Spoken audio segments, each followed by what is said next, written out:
c'est le ministre Blanquer qui porte la plus grosse responsabilité sur cette décision. Il s'est obstiné depuis des mois à avoir une vision très manichéenne des choses en réduisant la question sanitaire à ouverture-fermeture. Or, d'autres options étaient possibles, et notamment de renforcer toutes les protections sanitaires des personnels et des bâtis scolaires. Il a refusé ces options très clairement. Aujourd'hui, il a joué ce jeu-là et il a perdu le match. En réalité, la stratégie Blanquer, c'est un saccage total, c'est un aveu d'échec complet.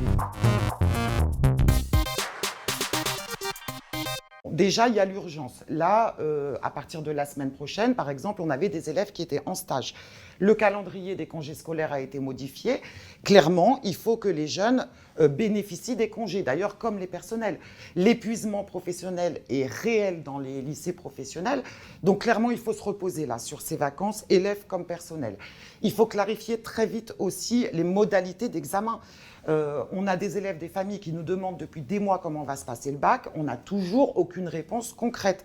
Donc là, je crois, en plus que la revendication intersyndicale de neutraliser la certification de chef-d'œuvre en CAP, elle est évidente. Si le ministre n'accède pas à cette revendication, il est complètement irresponsable.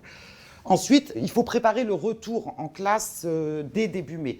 Et là, il y a la question des demi-jauges. Il est hors de question de recommencer comme au mois de novembre, de ne pas cadrer nationalement, de ne pas rendre obligatoire ces demi-jauges.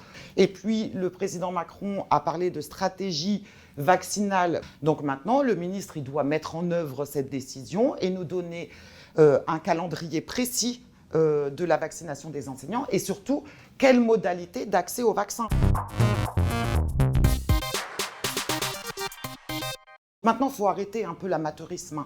Il faut absolument que la rentrée se prépare dans l'objectif de comment on fait pour rattraper tout ce retard scolaire dû à la crise sanitaire. Il faut que le ministre engage des pré-recrutements importants dans la voie professionnelle pour pouvoir mettre en œuvre des demi-groupes à la rentrée et arrêter maintenant cette politique de suppression de postes qui est insupportable parce que les conditions de travail à la rentrée vont être compliquées encore. Ça passe aussi par une remise en cause complète de cette réforme. Il faut que les jeunes retrouvent du temps d'enseignement. Donc, les grilles horaires qui sont la colonne vertébrale de cette réforme doivent être abrogées. Maintenant, ça suffit. On ne peut pas dire d'un côté je produis de l'excellence et en réalité démanteler complètement l'enseignement professionnel.